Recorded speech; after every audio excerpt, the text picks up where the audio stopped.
Добрый день! Сегодня будем размножать на зиму малабарский шпинат. Вот такое растение. По вкусу очень похож на шпинат, но листья более мясистые. Вкус приятный, хороший вкус. Можно и сырым кушать, и готовить точно так же, как шпинат. Единственное, он становится таким водянистым, если его переварить, передержать на огне. Надо очень-очень, там буквально минуту-две, там очень быстро готовится. Так, ну вот, я так считаю, что мне на семью хватит, ну, может быть, 4 растения, 3-4. То есть примерно столько мне уже сейчас будет укоренить. Укореняется он очень легко, очень просто. Укореняется как вот такими вот толстыми. Сейчас я вам выйду. Вот такой укоренится. Вот листья нижние сниму. Вот такой укоренится. Но в то же время вот такой вот совсем маленький, вот такой. Вот это вот тоже, ну, под стаканчиком, под маленький. Вот зимой у меня укоренялись вот такие вот маленькие. Сейчас мне просто не нужно, у меня достаточно. Ну, в принципе, можно, если вдруг нет и хочется побыстрее размножить, можно даже вот такими малюсенькими укоренять. Он укореняется. Но в крайнем случае можно макнуть в корневин, но можно этого и не делать. Единственное, тепличка нужна.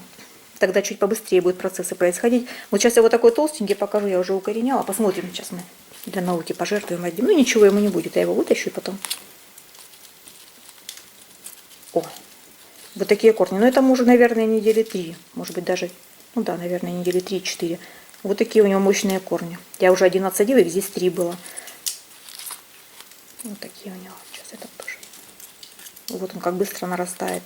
И надземная часть тоже начинает нарастать. То есть, как только он дал корни, он сразу начинает расти. Каждая пазуха начинает давать свои маленькие побеги. В общем, он довольно быстро нарастает. Хорошее растение. Он у меня в этом году даже зацвел. Но я ему отцвести не дала, поэтому семян не получила. Ну, как-то не было необходимости. Хотя можно было полюбоваться. Он довольно красиво цветет. Ну, решила дать пока ему так порасти. Что еще по этому растению? Земля здесь обычная, садовая, в этом ведре. Никаких не требует он ни какой-то кислотности особой, ни какой-то особой рыхлости. Вот какая была земля, вот он в ней растет без всяких проблем. Что еще удивительно, он в этом году не замерз. То есть вот это заносила я, конечно, в контейнере, но у меня один растет в открытом грунте. У нас было -4 температура, причем так, первую ночь была там -1, на вторую ночь -2 и потом -4. То есть 3 ночи подряд были заморозки. Но для такого растения я думала, честно сказать, что оно погибнет. Но нет. Сегодня я увидела, что вот эти все плети, конечно, погибли, стали водянистыми, погибли. Но стволик, который лежал на земле, он жив, и уже вот такая вот точно, вот такая же точно у него появилась вот такая почечка, и уже новый побег пошел расти. То есть, ну, конечно, зиму он не переживет, это ясно, но даже не знаю, вот выкапывать мне его сейчас, не выкапывать. Интересно понаблюдать. Наверное, я им пожертвую. То есть узнаю, где его морозостойкость, где предел.